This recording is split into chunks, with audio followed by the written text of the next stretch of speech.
السلام علیکم، melody of divine channel میں خوش آمدید۔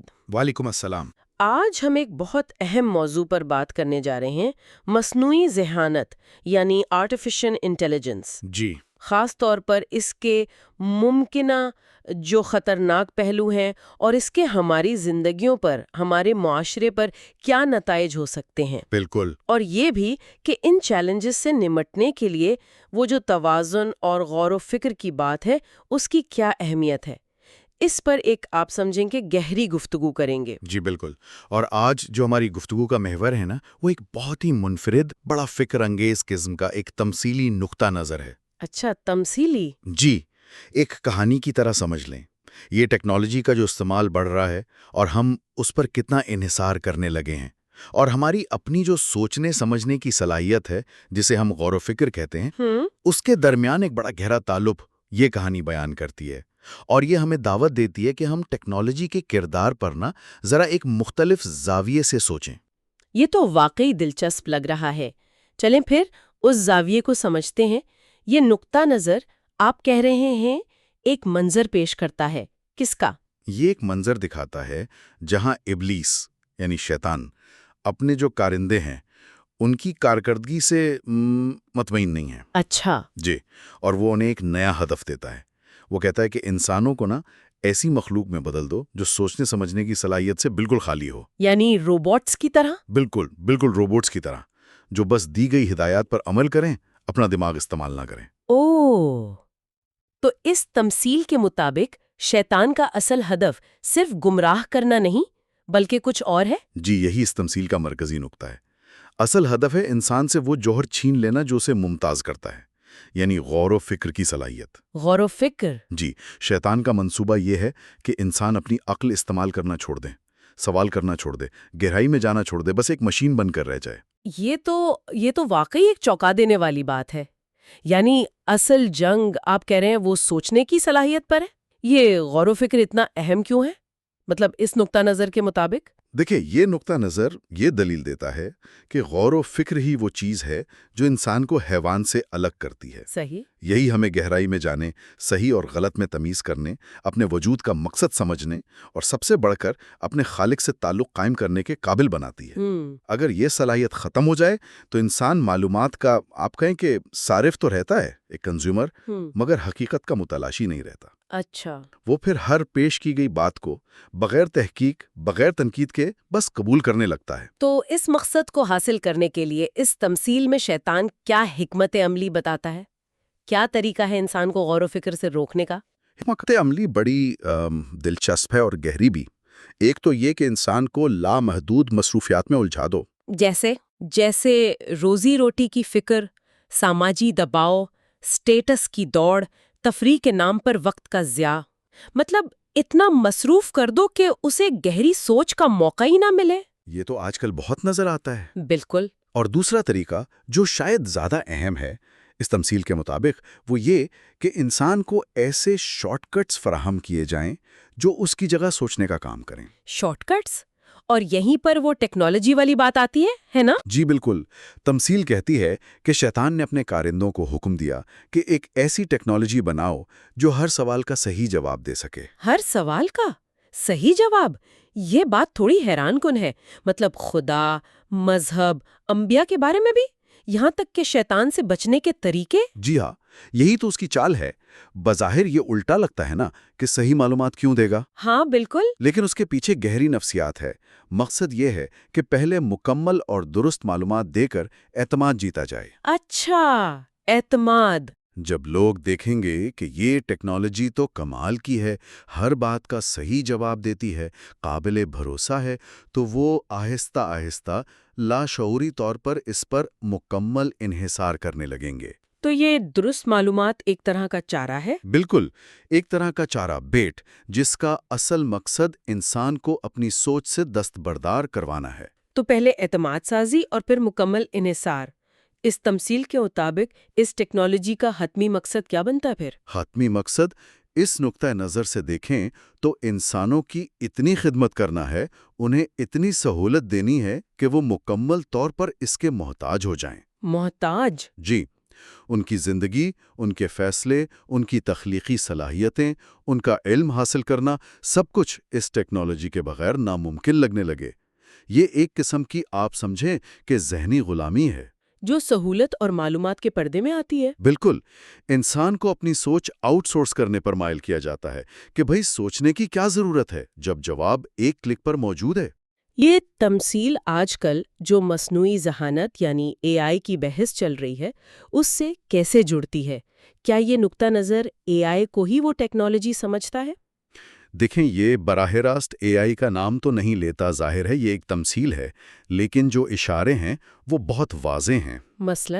مثلاً یہ کہتا ہے کہ یہ ٹیکنالوجی دنیا میں ٹیکنالوجی کے ارتقاء کے نام پر متعارف کروائی گئی، اور اسے طاقتور حلقوں نے، جنہیں تمثیل میں سرمایہ دارانہ نظام سے تشبیہ دی گئی ہے، انہوں نے فروغ دیا۔ اور آج اے آئی کی جو صلاحیتیں ہیں، سوالوں کے جواب دینا، تحقیق کرنا، کوڈ لکھنا، یہاں تک کہ شاعری اور کہانیاں لکھنا، مشورے دینا، یہ سب اس تمثیل میں بیان کردہ ٹیکنالوجی سے کافی مماثلت رکھتی ہیں نا؟ جی بالکل رکھتی ہیں۔ تو اس تمثیل کے مطابق اس کا پہلا مرحلہ جسے فیز 1 کہا گیا وہ کامیاب رہا، یعنی اے آئی نے لوگوں کا اعتماد جیت لیا۔ جی ہاں، اس نقطہ نظر کے مطابق فیز 1 کامیاب رہا۔ اے آئی نے خود کو ایک انتہائی مددگار، کارآمد ٹول کے طور پر پیش کیا۔ صحیح۔ اس نے مشکل کام آسان بنا دیے، معلومات تک رسائی کو برق رفتار بنا دیا، طلباء کو اسائنمنٹ میں مدد دی، پروفیشنلز کو ان کے کام میں، یہاں تک کہ مذہبی سوالات کے جوابات بھی دیے۔ ہاں، یہ تو ہے۔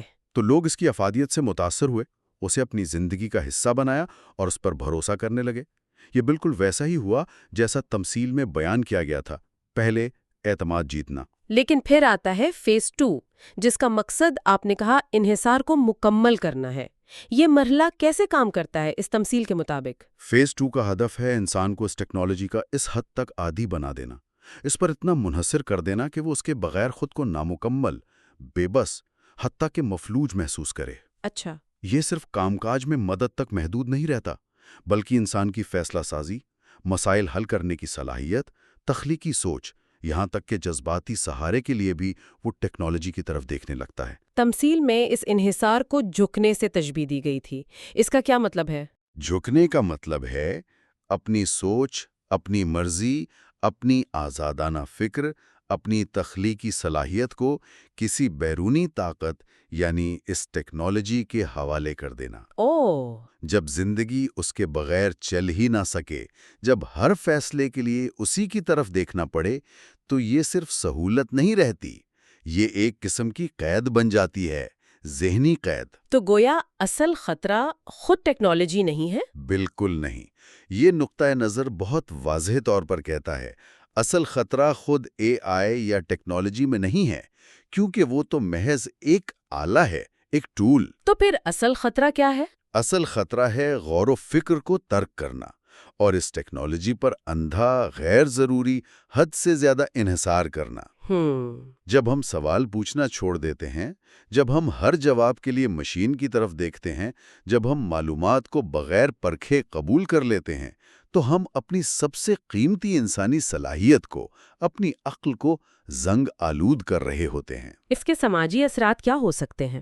یہ نقطہ نظر معاشرے پر کیا اثرات دیکھتا ہے؟ یہ اس حوالے سے گہری تشویش کا اظہار کرتا ہے۔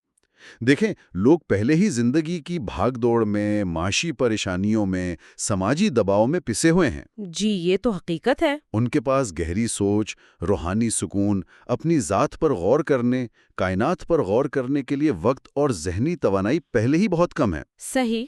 یہ ٹیکنالوجی اگر اس پر انحصار حد سے بڑھ گیا تو یہ ہمیں مزید نچوڑ دے گی، سکویز کر دے گی۔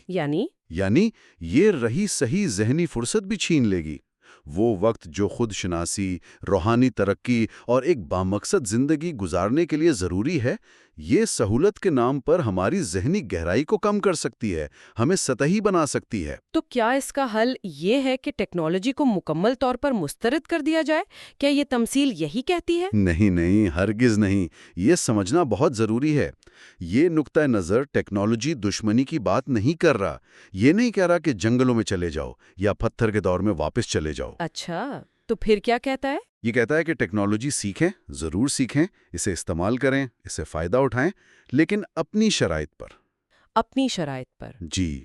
جوابی حکمت عملی، اس کا توڑ، وہ ہے غور و فکر کو زندہ رکھنا، اپنی آزادانہ سوچ، اپنا تنقیدی شعور، سوال کرنے کی عادت، تحقیق کی جستجو، اسے کبھی نہ چھوڑیں۔ یعنی ٹیکنالوجی کو ایک اوزار سمجھیں۔ بالکل، ایک کارآمد اوزار، ٹول سمجھیں، اپنی سوچ کی بے ساخی نہیں۔ لیکن یہ غور و فکر کو برقرار رکھنا، خاص طور پر آج کل جب ٹیکنالوجی اتنی پرکشش ہے، اتنے آسان جوابات دیتی ہے، یہ عملی طور پر کیسے ممکن ہے؟ مشکل ضرور ہے مگر ناممکن نہیں۔ یہ نقطہ نظر دو اہم راستوں کی طرف اشارہ کرتا ہے۔ وہ کیا ہیں؟ پہلا، اپنی سوچنے کی صلاحیت کو، اپنی عقل کو فعال رکھنا، ایکٹیو رکھنا۔ اس کا کیا مطلب؟ اس کا مطلب یہ کہ اے آئی یا کسی بھی ذریعے سے ملنے والی معلومات کو بس آنکھیں بند کر کے قبول نہ کریں، اس پر سوال اٹھائیں، مختلف ذرائع سے اس کی تصدیق کریں، اس کے ممکنہ نتائج، اس کے مضرات پر غور کریں، اینالائز کریں۔ ٹھیک ہے۔ اور دوسرا راستہ؟ دوسرا راستہ ہے روحانیت سے جڑنا۔ روحانیت، اس کا کیا کردار ہے اس سب میں؟